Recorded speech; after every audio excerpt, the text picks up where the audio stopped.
흔히 직렬화라고 번역을 하거든요. 흔히들.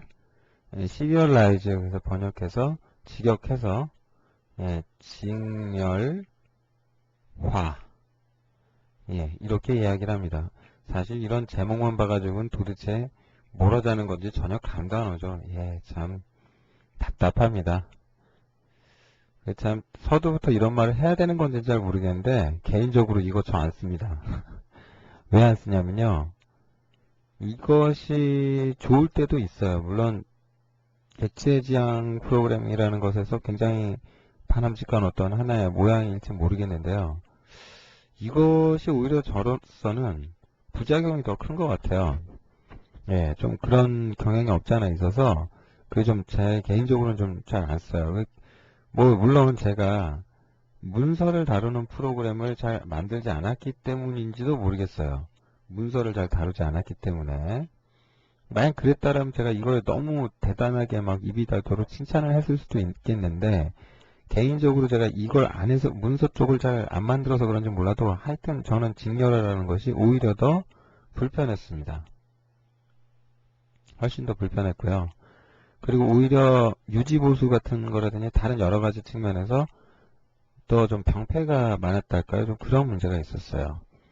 자, 그러면 뭐 일단은 좀 그러니까 너무 좀 어려운 얘기들이나 좀 짜증나는 얘기들 또 MFC라는 어떤 그 클래스의 구조, 그러니까 MFC가 만들어 놓은 구조를 꼭 사용해야지만 되는 뭐 이런 거기 때문에 물론 이게 되게 어려운 건 아닌데 하여튼 좀 귀찮은 거죠. 어려운 거보다. 그런 내용이에요. 뭐 책을 이미 보셨을 테니까 뭐 일단 그런 내용인데 하여튼 요거에 대한 얘기를 하기 전에 일단 그 문서 얘기를 좀 할까 해요. 프로젝트를 만들 때 여러분 예제에서는 지금 그 시리얼라이즈 데모라는 예제, 근데 저거 말고요. 제가 다른 예제를 하나 만들어 볼게요. 그러니까 그 시리얼라이즈 데모 예제가 어떤 식으로 만들어졌냐면 이런 식으로 되거든요. 그러니까 예를 들면 지금 뭐 테스트, DOC 데모 뭐 잠깐 이렇게 만들게요. 근데 만들 때 이걸 싱글 도큐먼트 인터페이스로 가져가고요. 싱글 도큐먼트 인터페이스로 가져가고 뭐 윈도우 기본 스타일, 윈도우 표준 스타일, 뭐 한국어에 유니코드 씁니다. 네, 어쩌고 저쩌고. 여기서 이거 손대신 분들이 있었나 모르겠는데 파일 확장명이라는 거 있죠. 그럼 이거를 여기에다 대고 등록을 할 수가 있어요. 그럼 내가 여기다 대고 점 뭐 테스트 데모라는 파일 확장자 보통 세 글자인데 되게 길죠. 만약 이런 거 있었다고 합시다. 그럼 이런 거 등록을 하잖아요. 아이고 잠시만요. 너무 제가 길게 했나요? 점 빼고 점 빼고요. 점을 또 습관적으로 찍어버렸네. 요렇게 간 다음에 요렇게 가서 뭐 다른 것들은 클래식으로 만들겠습니다. 요렇게 해서 딴 거보다 여기 일반 뷰 하지 말고 에디터 뷰로 가져갈게요. 이렇게 만들어 보면은 프로젝트가 이제 만들어졌겠지요. 그래서 이거 딴 거 아무것도 안 하고 그냥 이대로 빌드 할게요. 빌드해서 실행 한번 하겠습니다. 에디트 뷰로 만들었기 때문에 여기 일반 뷰로 만들어졌나요? 잠시만요. 제가 아까 확인을 한다고 했는데 아이고 CV로 다시 체크 잘못했네요. 아무튼 이게 재밌는 게 뭐냐면요. 이렇게 해서 이제 저장 뭐 이런 거 하잖아요. 그러니까 바탕화면에 제목을 쓴 적 뭐 이런 게 저장 가능하죠. 그럼 이게 보시면 이렇게 진짜로 이게 생겨요. 그죠? 이거 종료하고요. 이거 응용 프로그램 닫고 이거 더블 클릭하면 프로그램이 실행돼서 그 문서가 내용이 있는지 열어서 보여줘요. 이런 식으로 지금 그러니까 파일명의 확장자를 등록해서 뭐 이렇게 아이콘이 여기 있잖아요. 이건 또 어떤 아이콘이냐면은 그 리소스별에 가시면 아이콘이 두 가지가 있어요. 여러분 유심히 보신 분들도 계실 텐데 이건 응용 프로그램에 대한 아이콘이죠. 그죠? 그래서 아이콘이 하나 더 있다 그랬죠? 요게 문서 아이콘이에요. 그러니까 요게 화면에 이제 찍힌 거죠. 여기다 내가 원하는 어떤 다른 아이콘 모양을 줬다면 문서가 그 아이콘 모양이 됐을 거예요. 그러니까 지금 옆에 이제 뭐 파워포인트 파일들 뭐 이런 것들 확장자 있잖아요. 그 요거 아이콘 모양 요거. 예, 그게 저거를 여러분이 프로그램 같은 거 이제 저런 파워포인트 개발하시면 여기다 이제 그 모양 그려주시면 돼요. 그럼 나중에 저 모양으로 이제 나오죠. 예, 아무튼 이런 다양한 서비스를 기본적으로 문서 도큐먼트 뷰 구조를 쓰시면 내가 그냥 클릭 몇 번만으로 저 서비스를 받을 수가 있어요. 근데 내가 그걸 직접 구현하려고 그러면 이제 레지스트리 막 한참 고쳐야 되고요. 뭐 할 게 많아요. 예, 근데 이제 자동화가 되어주니까 예, 그래서 이제 쓰게 되는 거죠. 예, 아무튼 이 직렬화라는 것은 무엇이냐? 예, 이걸 자세히 알아야 하는데 예, 직렬화라는 건 지금 요 그림은 이제 무슨 그림인지 아실 것 같고요. 그 직렬화라는 거 그리고 어떻게 된다는 거냐면은 그러니까 시리얼라이즈라는 함수가 있어요. 물론 어떤 클래스의 메서드입니다. 근데 이 함수를 이용해 가지고 이 함수가 매번 알아서 불려요. 호출이 돼요. 그러니까 MFC 라이브러리가 항상 그런 식이잖아요. 뭔가를 할 때 내가 호출을 하는 것이 주로 아니고 역으로 보통 맨날 이거죠. 콜드 바이 프레임 워크 그 MSDN 원문을 보시면 항상 이 말이 나와요. 콜드 바이 프레임 워크. 그러니까 내가 호출을 하는 게 아니고 MFC 흐름의 구조, 그러니까 MFC라는 코드의 흐름이 정해져 있는데 그 흐름 속에서 이 함수가 이럴 때 호출이 됩니다. 이래요. 그러니까 그때 당신은 이제 뭘 하세요? 이런 식이죠. 그러니까 이런 게 이때 호출되니까 내가 뭘 해야 되겠구나. 그런 생각을 할 수가 있는 거죠. 근데 거기에서 시리얼라이즈라는 함수는 뭘 하는 함수냐면 이 직렬화를 구현하는 데 사용되는 함수인데 이 함수가 호출이 되어져요. 물론 콜드 바이 프레임워크에 의해서 호출이 되어지죠. 그러면 여기에서 이제 호출되는 내용들은 이 함수가 그러면 언제 호출돼서 무슨 기능을 하는 거냐 이제 그 내용을 좀 보셔야 될 텐데 아이고 예 얘가 아니죠. 무슨 기능을 하는 거냐 보셔야 될 텐데 일단은 이 뷰 클래스 쪽에 여러분이 가서 보시면 뷰 클래스에 가서 보시면 뷰 클래스라는 것은 문서를 열어서 보여주는 클래스죠. 그죠? 여기에 가서 열어보시면 굉장히 많은 코드들이 이렇게 안 들어있고요. 그러니까 쉽게 간단히 요약을 하면 이제 어떤 코드가 들어있었어야 되냐면 요런 모양의 코드가 들어있었다고 보시면 돼요. 이런 모양. 그럼 여기 그러니까 도큐먼트 클래스나 뷰 클래스 쪽에 이제 시리얼라이즈 함수들 있잖아요. 그죠? 그러면 여기 지금 도큐먼트 쪽에서 뭐 이렇게 되어 있는데 이거는 일반 도큐먼트 뷰 스위치 뷰 데모라는 예제의 시리얼라이즈 함수고요. 이건 이제 직렬화 우리 지금 봐야 될 예제인데 여기 원래 코드에 가보시면 이렇게 돼 있었어요. 이렇게. 그러니까 각 뷰 윈도우의 시리얼라이즈 함수를 이 C 아카이브 클래스 객체에 대한 참조를 이제 이게 넘어와서 호출이 되는데 요거를 넘겨서 각 뷰에 대한 시리얼라이즈 호출을 하도록 한 거예요. 그 재밌는 게 뭐냐면 이 아카이브 클래스의 메소드 중에 isStoring이라는 메소드가 있어요. 이거 콜 해가지고 만약에 true를 리턴했다.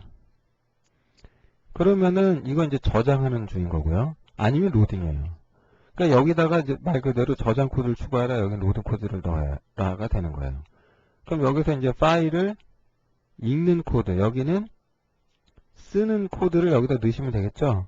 그러면 이제 여러분 흔히 생각할 수 있는 게 fopen 같은 거 함수 이용하시면 그죠? 파일을 열 수가 있죠. 파일을 열어서 여러분이 뭐 fprintf라든지 아니면 fwrite 같은 함수 이용하셔가지고 파일을 쓸 수 있죠. 반대로 fread 하시면 파일에서 읽겠죠. 예, 그런 코드 여기다 넣어주시는 거예요.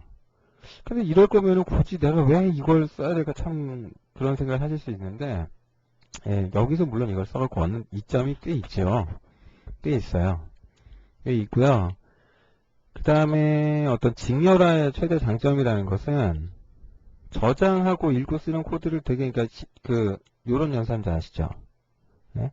여러분들이 항상 C 언어 처음 C++를 배울 때 요런 코드 항상 보셨죠? 뭐 문자를 뭐라고 해서 뭐 NDL 하시면 뭐 문자를 찍히고 뭐 요 문자를 화면에 찍히고 뭐 그런 거 있잖아요. 이런 식으로 파일에다가 쓰거나 읽을 수가 있어요. std, 그러니까 C인에서 여러분들이 이렇게 해서 뭐 키보드 입력 받으셨던 것처럼 읽고 쓰는 부분을 저런 식으로 코드를 작성할 수가 있어요. 이게 직렬화예요. 이게 직렬화예요. 근데 그러니까 직렬화의 대상이 뭐냐면, 대상이라는 것이 어떤 클래스가 되는 거예요. 그러니까 이 클래스를 직렬화해서 어디다가 파일에다 저장하겠다. 혹은 파일에서 이 클래스 오브젝트를 읽어오겠다. 이렇게 할 수 있는 거예요. 그러면은 이 클래스에 대한 거를 파일에다가 쓸 수 있는 어떤 그런 구조, 그거는 알아서 다 되는 건가? 네, 절대 아닙니다. 내가 다 만들어줘야 돼요. 알아서 되지 않습니다. 그래서 그 내용을 좀 보면요. 일단 책은 보신 거겠죠? 예, 당연히 보셨겠을 거라고 저 보고 갑니다. 그래서 이거 쫓아가면 코드가 어떻습니다. 저떻습니다. 그 656페이지에 시리얼라이즈 함수에 대해서 나와 있고요. 원래 있던 코드 나와 있고 657페이지에 그런 얘기 나와 있는데, 여기 이제 시리얼라이즈 데모 뷰 클래스 요거 예제를 좀 자세히 보겠습니다. 정말 에디트 메모장이라고 볼 수 있죠? 메모장 유사품 이렇게요. 그래서 요거 저장해라 그러면 바탕화면에 제목 없음 myText 그럼 저장하면 저장돼요. 메모장 유사품하고. 그죠? 이렇게 됐죠? 여기 제목 없음 myText.txt 있잖아요. 요거 프로그램 잘 종료하고요. 그럼 이거 더블 클릭하잖아요? 그럼 이렇게 열어갖고 보여줘요. 좋죠? 이거 어떻게 만들었냐는 거거든요? 일단 그 얘기가 658페이지부터 이제 좀 나와 있어요. 나와 있는데. 그러니까 일단 시리얼라이즈 함수는요, 프레임워크에 의해서 호출이 돼요.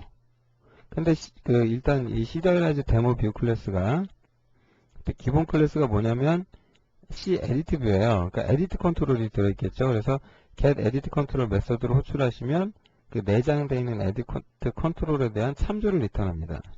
그럼 이 상태에서 지금 저장이냐 아니면 읽어오기냐 그러니까 C 아카이브 클래스에 인자로 넘어온 C 아카이브 클래스에 isStory 메서드를 호출해서 알 수가 있겠죠. 근데 제가 여기다가 C 테스트 클래스라는 클래스를 만들어 놨죠. 요 클래스가 직렬화를 지원하게 만들어 놨어요, 제가.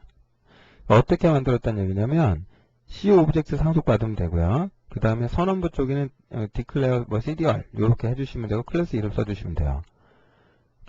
그리고, 실제 구현부 쪽에서는, implement CDR, 이렇게 해서 요렇게 써주시면 끝나요, 그냥. 그러니까 항상 이렇게 돼 있거든요. 그러니까 요대로 써주시면은 얘가 직렬화를 지원하게 돼요. 그리고 여기다 메서드를 반드시 시리얼라이즈 함수를 요걸 넣어 주셔야 돼요. 시리얼라이즈 함수를. 요 메서드를 제정해 주시게 되면은 여기서도 똑같이 이게 저장할 때냐 그러니까 세이브할 때냐 저장할 때냐죠.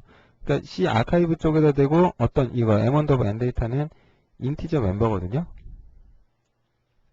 그렇죠? 그 다음에 라인수 인티저 2개인데 요거를 지금 m_n_data 넣고 m_n9을 얻다가 아카이브라는 것에다가 직렬화해서 저장한 거예요. 그러니까 이걸 어떻게 생각해 볼 수 있냐면 결국 저거는 이거랑 같다고 생각해 보실 수 있을 것 같아요. 만약에 이제 여러분들이 말이 안 되는 거지만 저건 write가 되겠죠. fwrite에서 m%n 데이터를 size of 제가 인티저니까 요거만큼 한번 fp에다 저장해라. 이런 모습으로 생각해 보실 수 있겠죠. 반대로 fread 하는 거죠, 이거는. 근데 이거 하나만 쓴 게 아니고 요거 플러스 나중에 nline도 참 저장을 했죠. m_n_line 이렇게. 그죠? 그러니까 이렇게 2번을 쓰셔도 되고요. 그걸 이렇게 쓸 수 있는 거예요, 지금. 그 점이 좋아요. 그 점이 좋대요. 근데 왜 좋은지는 전 진짜 모르겠어요, 이게. 그죠? 개인적으로는 이게 더 익숙하고요. 이게 코드가 더 직관적이지 않나 그렇게 생각을 하거든요. 물론 글쎄요, 사람마다 그건 견해가 다른 거니까 뭐라고 제가 말씀 못 드리겠습니다만, 제가 왜 이런 얘기를 하냐면, 지금 C 테스트 데이터라는 클래스에서 내부적으로 직렬화가 되면 이런 순서로 저장된다라는 거잖아요. 근데 지금 여러분이 눈여겨보셔야 될 건 이게 아니고, 그 뷰 화면 자체에서 직렬화가 돼서 시리얼라이즈 함수가 호출됐을 때는 저장될 때 여기 잘 보시면 아카이브에다 대고 뭘 저장했냐면, 예, 테스트 데이터에 대한 뭐 주소 연산해가지고 요걸 갖다가 저장을 했어요. 아카이브에다 대고. 그죠? 예. 요거를 여기다 넣도록 그렇게 한 거예요. 그러면은 이게 내부적으로 어떤 일을 한 거냐면, 여기에서 제가 브레이크 포인트를 좀 걸고요. 이걸 넘어가서, 예, 기존 걸 덮었을까요? 이렇게 간다 그러면 여기 쫓아 들어가 보시면은, 지금 너무 깊이 들어갔네요. 결국은 하여튼 여기서 뭐가 호출된 거냐면, 요거 말고 저기를 좀 봐야겠네요. 테스트 클래스에 직렬화 함수 있죠. 시리얼라이즈 함수 있죠. 그럼 여기 브레이크 포인트를 좀 제가 잠깐 걸게요. 여기다가 브레이크 포인트 걸게요. 그럼 이렇게 해서 넘어가 보면은 저장해라. 저장 해보시면 여기서 넘어가죠. 그런데 이때 잘 보시면 여기로 들어가잖아요. 그죠? 그럼 여기 콜 스택을 잘 보시면 라이트 오브젝트니 뭐니 하겠다라는 건데 결국 이런 직렬화 오퍼레이터가 실행이 된 거죠. 그런데 이거 어디서 호출된 거냐면 뷰 윈도우 쪽에서 뷰에서 직렬화 호출됐고 거기서 이런 오퍼레이터 호출됐고 거기서 어떻게 되고 그게 다시 이 클래스의 직렬화 시리얼라이즈 메서드 호출한 구조로 되어 있는 거거든요. 좀 복잡하다, 그죠? 예. 예, 복잡한데 실제로 그냥 참 예, 이렇게 구현을 하게 됩니다. 그래서 이렇게 직렬화를 하게 되면 예, 보시는 것처럼 데이터를 쓸 때 이렇게 쓰고 읽을 때 이렇게 읽지요. 물론 이렇게 쓰고 애플리더 같은 걸로 읽는 방법도 있어요. 근데 그게 잘하는 거냐라는 거는 결국은 어느 게 더 잘하는 거냐라는 건데 솔직히 철저하게 C++의 신텍스를 따르고 MFC의 지원을 받아 직렬화하고 그런 문법을 따르고자 한다면 이게 맞아요. 이게 맞는데 직렬화의 단점은 뭐냐면 아까 보신 것처럼 여기서 이렇게 한 줄 했을 때 내부적으로 인티저 두 개가 라이트 한다라는 것이 여기서 보이나요? 여기서 보이세요? 그러니까 아카이브에서 테스트 데이터가 C 테스트 데이터 클래스 오브젝트고요. 얘를 직렬화해서 저장을 하면 인티저 두 개, 그러니까 8바이트 데이터가 파일에 써진다라는 게 이걸 보면 전혀 안 보이죠. 몰라요. 그러니까 어쩔 수 없이 이 클래스에 대해서 또 찾아가 봐야 돼요. 제가 직렬화를 지원하는 클래스겠구나. 쫓아가서 저 함수에서 뭘 하나 또 봐야 돼요. 근데 여기 제가 지금 일반 인티저잖아요. 만약에 여기서 또 다른 클래스를 직렬화해서 걔를 또 저장하는 거였으면 또 쫓아 들어가셔야 돼요. 언제까지? 이런 기본 데이터 타입으로 라이트 되는 그 순간까지 다 쫓아가야 돼요. 그러니까 어느 순서대로 어떻게 라이트가 파일에 써졌는지 라이트 되는지 순서를 보려고 그러면 이걸 계속 쫓아가서 봐야 돼요. 그러니까 이젠 나중에 뭐가 문제가 되는 거냐면 여러분이 fread나 fwrite 같은 함수, fwrite 같은 걸 썼다고 해봐요. 이런 함수를 쓰셨다고 그러면은 여러분들이 파일에 이만큼 저장을 할 때 여기서 앞에서 이만큼은 뭐고 여기서부터 이만큼은 또 뭐고 여기서 이만큼씩 뭐가 저장돼서 이만큼의 무엇이 저장되었다. 이걸 개발자가 직관적으로 주로 알 수 있고 보통은 이걸 통째로 이제 구조체로 만들죠. 그래서 이제 여기다 쓰는 구조로 돼 있으니까 내가 얼만큼 몇 바이트 데이터를 어떻게 썼다를 이거 하나를 통해서 바로 알 수가 있어요. 근데 이래나 버리면 이걸 쫓아 들어갔더니 또 이거에 뭐 이거고 쫓아 또 들어갔더니 또 뭐 이러고 있고 다시 이래버리면 하나 둘 셋 이거 못 쫓아다녀요. 그러니까 이 코드 하나가 참 답답해지는 거예요. 이거 하나가 의미하는 바가 어디까지인지를 알 수가 없게 돼요. 굉장히 머리가 아파지죠. 예, 물론 지금 여기다가는 제가 데이터를 뭐 쓸데없는 인티저 하나랑 라인 수가 몇 개 있는지 여기다 저장을 하게 해놨어요. 예, 그래서 m_n_line 그냥 제가 퍼블릭 멤버로 넣어놨는데 그래서 몇 행이 있다. 예, 그래서 뭐 루프 돌면서 뭐 여기 AR에 라이트 스테링 한 줄씩 써라. 이 문자를 이만큼 라이트해요. 에디트 컨트롤에서 제가 한 줄 갖고 와요. 갖고 와서 어떻게 했습니까? 그냥 파일에 썼어요. 예, 그 다음에 이제 슬래시는 집어넣어주고, 로드할 때는, 예, 처음에 앞에 읽으면 뭐 들어있어요? 행번호, 그러니까 몇 행이나 저장된지 들어있죠?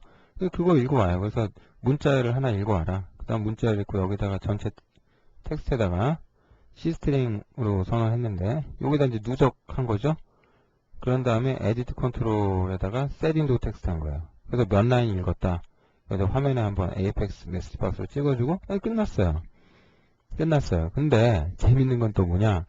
이때 있잖아요. 제가 포인터가 널이었죠? 그죠? 얘가 일로 넘어올 때는요, 내부적으로 이 클래스 데이터를 new를 해서 넘어와요. 그래서 반드시 나중에 지워주셔야 돼요. 다시. 아카이브 쪽에서 리드 하실 때요, 시리얼라이즈 지원된 클래스 오브젝트가 생성이 돼버려요. 그 뉴연산이 내부적으로 수행이 됐기 때문에 요거 끝날 때 반드시 또 딜리트를 해주셔야 돼요. 그것만 뭐 주의하신다 그러면 뭐 쓰시는 거는 별 문제 없을 것 같아요. 그 다음 뭐 제가 자 애플리드 뭐 애플라이트 뭐 그런 얘기 크리에이트 파일, 리드 파일, 라이트 파일 해가지고 662페이지 그런 얘기 좀 써놨는데 그 다음 C 파일 클래스에 대해서도 얘기를 좀 해놨잖아요. 근데 뭐 이런 거는 이제 여러분이 읽어보시면 될 것 같아요. 뭐 아카이브 클래스라든지 읽으시면 될 것 같고 뭐 여기 내용이 이제 보시고 충분히 이해하실 수 있는 범위에 들어가 있으니까 이게 어떤 구조로 어떻게 된다 뭐 읽어보시면 충분히 지금 설명으로 어느 정도 그 기능적인 거는 느낌을 받으셨을 거예요. 그죠? 요런 거, 요거. 그죠? 네, 편하죠? 편해 보이죠? 근데 C 언어 잘 하시는 분들은 이거 안 편해 보일걸요? 기존의 파일 IO 같은 거, 이제 애플리드, 애플라이트 뭐 이런 잘 쓰셨던 분들은, 아니면 뭐 API로 진짜 리드 파일, 라이트 파일 쓰셨던 분들은 좀 오히려 불편할 수도 있겠어요. 네, 오히려. 자, 그리고 제가 662페이지에 그런 말을 써놨어요. 이런 말. 제발 하지 말아라. 예. 어설픈 객체 지향 있죠. 이거에 대해서 제가 할 말이 정말 많은데 이거 절대 하지 마세요. 여러분들이 클래스를 직접 만드는 거 잘 없죠. 그러니까 무슨 얘기냐면은 거의 대부분 MFC로 프로그램 짜든 뭐 하다 보면은 전부 다 기본적으로는 다 파생이에요. 내가 모두 다 만들지 않고 주로 뭔가에서 파생시킨 클래스에서 이제 내 코드를 여기다가 추가하는 방법을 쓰죠. 그래서 기본적인 어떤 프레임워크는 다 정해져 있고 구조가 다 정해져 있고 흐름도 다 정해져 있고 거기 이제 내가 살짝 바로 올려서 내가 원하는 기능 뭐 좀 넣지 뭘 좀 빼야지 이런 거거든요. 근데 이제 이걸 가끔은 여러분들이 정말 설계라는 걸 하셔가지고 클래스를 최상의 베이스 클래스를 기본 클래스를 만들고 거기에 또 뭐가 또 뭘 파생시켜서 뭐가 나왔고 막 이렇게 해야 될 수가 있어요. 근데 이제 이게 소위 그 어설픈 객체지향이 게 뭐냐면 이 상속에 뭐 또 상속에 여기에 플러스 직렬화가 돼봐요. 그 얘가 클래스 이름이 만약에 여러분 이게 A고요. 얘가 B, C, D 뭐 만약에 E까지 있었다 합시다. 근데 만약에 여러분이 AR 뭐 이래가지고 A라는 클래스 오브젝트 A를 직렬화해서 저장해서 화면은 이거 한 줄이죠. 실제 쓰여질 때는 이거 5개를 다 클래스를 쫓아가 봐야 돼요. 도대체 어떻게 직렬화를 해서 라이트가 어떤 순서로 일어나는지 보셔야 돼요. 그러면 이제 여기서 정신이 없어지는 게 뭐냐. 예를 들면 파일이 이랬다 할게요. 이만큼 있는데 여기다가 이제 앞에서 이만큼이 A 클래스 내용이고요. A 클래스에 어떤 내용이 어쩌고저쩌고 가서 여기서는 느닷없이 C가 먼저 되고 B가 될 수도 있어요. 콜 되긴 얘가 됐는데 뭐 저장은 얘 걸 먼저 하고 내 걸 했다든지 이러면 순서가 바뀌어버려요. 그 다음 뭐 뒤에서 또 어떤 내용을 막 쑥 일어났어요. 그러면은 이 한 줄만 봐서는 이런 파일에 쓰여지는 데이터가 절대 보이질 않아요. 근데 문제는 뭐냐. 나중에 쓸 때 이 순서를 썼으면 그러니까 읽을 때 반대로는 이거겠죠. AR에 뭐 포인터 P, A 뭐 이랬으면 됐겠죠. 이거 참 글쎄요. 참 답답한 건 뭐냐면 이렇게 해놓으면 이게 안 보인다 그랬잖아요.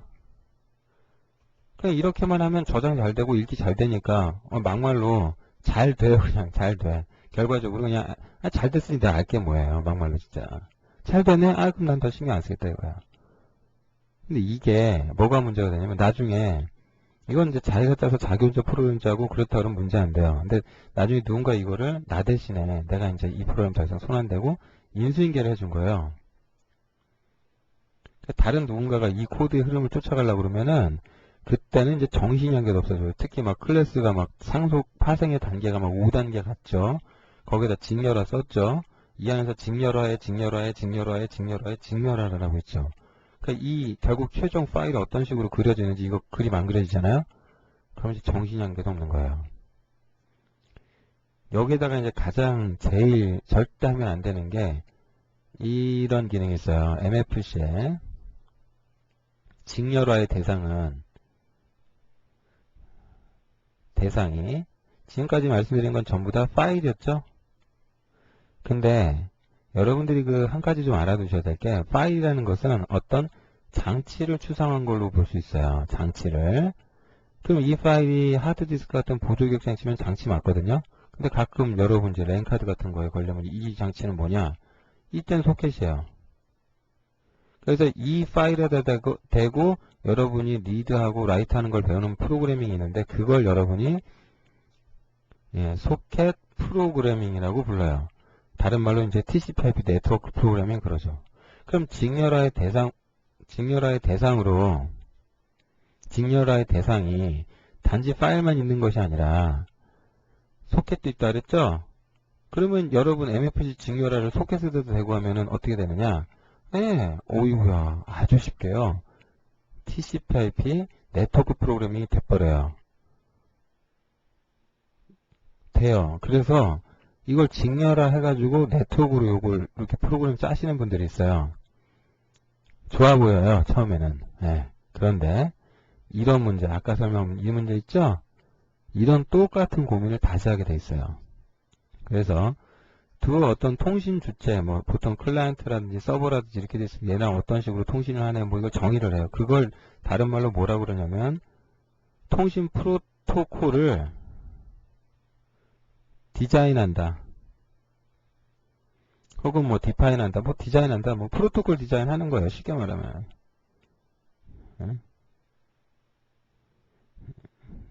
N이 빠졌네요. N 디자인. 프로토콜을 디자인했는데 그 프로토콜의 모양이 이렇게 만약에 이게 안 보인다 그러면 되겠어요? 안 되겠어요? 인수인계, 유지보수, 이런 거 절대 안 돼요.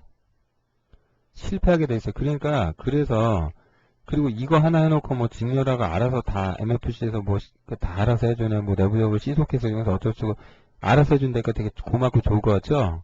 나중에 더 크게 후회할 날이 와요.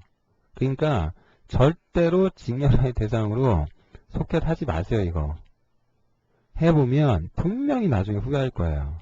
처음에 좀 빨리 되고 잘 된다고 MFC에 대해서 좀 눈 좀 떴다고 직렬화 한다고 자랑하듯 이거 쓰셔버리면 나중에 꼭 후회할 날 와요.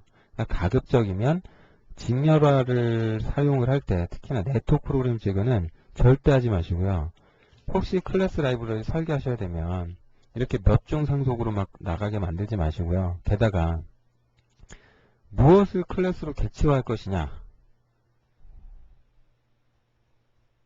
그죠? 이것도 중요한데요. 그 객체화의 대상을 너무 많이 만들지 마세요. 그러니까 객체화를 예를 들면은 뭐 A하고 B하고 C가 있어요. 이 세 개를 묶어서 A-로 객체화를 한다는 이런 식이 항상 잘하는 건 아닌데 이걸 막 쪼개서 막 A 뭐에 또 어쩌고저쩌고 막 한 대여섯 개로 많이 나눠놨다 쳐봐요. 나중에 이거 더 머리 아파요. 솔직히 어느 게 좋은 거냐 잘하는 거냐는 이건 완전히 진짜 경험에 근거하게 되거든요. 그러니까 뭐 어떤 상황 따라 맨날 틀리니까 정확하게 뭐라고 말씀드리긴 어렵습니다만은 그래서 너무 많이 클래스를 잘게 쪼개서 만드는 거는 절대 좋지 않고요. 그다음 너무 덩치를 크게 만들어도 안 좋겠지요. 그러니까 자신의 상황에 맞게 항상 적절히 해야 돼요. 객체 지향에 눈 좀 떴다고 모든 걸 다 직렬하고 모든 걸 다 클래스로 나눠 놓으시게 되면은 분명히 후회하게 돼요. 그러니까 절대로 그렇게 하지 마십시오. 일단 뭐 직렬하면 여기까지 하면 될 것 같고요. 그 다음 뭐 MDI 얘기가 좀 나오고 있는데 그거는 책에 뭐 내용이 있으니까 한번 좀 보시고 꼭 아셔야 될 내용을 한마디만 좀 더 하자면 요 그림 있죠? 이 그림하고 요 그림. 요 두 개는 굉장히 중요하거든요. 그러니까 C 메인프레임 클래스, 그러니까 C 메인프레임 클래스 쪽 코드에서 뭐 도큐먼트 쪽에 접근해야 된다든지 그러면은 get active document 함수 호출하시면 돼요. 그 다음에 여러분이 MFC 전역 함수 중에 AFX get main into call 하시면 SDI 어플리케이션에서는 C 메인프레임 클래스 오브젝트 주소를 리턴해요. get app, 그러니까 AFX get app 하시면 예, 더 app 객체 주소 리턴합니다. 유형 프로그램 객체 주소 리턴해요. 그럼 뷰 쪽에서 프레임 접근할 때는 get parent frame 호출하셔도 되고요. AFX get main frame 호출하셔도 돼요. 근데 get active view, 그러니까 프레임 윈도우 쪽에서는 get active view 함수 호출해갖고 뷰 클래스 오브젝트에 접근합니다. 그러니까 얘는 도큐먼트 갈 때는 get document라고요. 그러니까 이런 관계, 요거 접근하기 위해서 필요한 함수들 있죠? 예, 요것만 잘 알아두십시오. 그럼 됩니다. 이건 SDI 기준이고요. MDI 기준은 또 이래요. 거의 비슷한데 크게 많이 다르지 않아요. 구조적으로 조금 요소가 하나 더 있어서 프레임 윈도우가 하나 더 있다 보니까 늘어났는데 크게 다르지 않아요. 이 그림하고 이 그림 있죠? 요 두 개는 반드시까지는 아닌데 여러분 저 프린트를 하셔서요. 프린트 하셔서 뭔가 모니터 있잖아요. 요 옆에 같은데 요런 데 이렇게 붙여주세요. 이렇게. 아니면 옆에 이렇게 아래로 붙여주시든지. 나중에는 머리에다 들어있게 되니까 모르셔도 되는데요. 이거 붙여놓을 필요 없는데 초보 때는 항상 이 그림을 머리에 넣으려고 노력을 하시면 나중에 꼭 도움이 될 겁니다. 그리고 이 그림 이해 못하셔갖고 혹은 이 함수들 몰라가지고 질문 많이 하시거든요. 예, 반드시 잘 알아두시고요. 예, 그림 좀 잘 기억해 두시기 바랍니다. 자, 그럼 뭐 지금까지 이제 MFC 구조 얘기를 좀 많이 했는데 좀 지루한 이론도 많이 있었지만은 예, 몇 가지 좀 실무적인 충고도 좀 해드린 것 같아요. 그러니까 여러분들 제가 드린 말씀 참고하셔가지고 여러분에게 맞는 공부를 하세요. 예, 너무 이론에만 치우쳐갖고 가시는 거는 절대 바람직하지 않거든요. 예, 근데 그렇다고 이론을 너무 모르시면 절대 그것도 잘하는 건 아니죠. 예, 자신이 생각했을 때 어떤 것이 가장 현명한 건지 예, 좀 많이 프로그램 짜다 보면 스스로 깨닫게 되실 거예요. 자, 그리고 요 그림하고 요 두 그림 반드시 잘 외워두십시오. 예, 그러시면은 뭐 MFC에 대한 내부 이론은 이걸로 좀 어느 정도 정리가 되는 것 같습니다.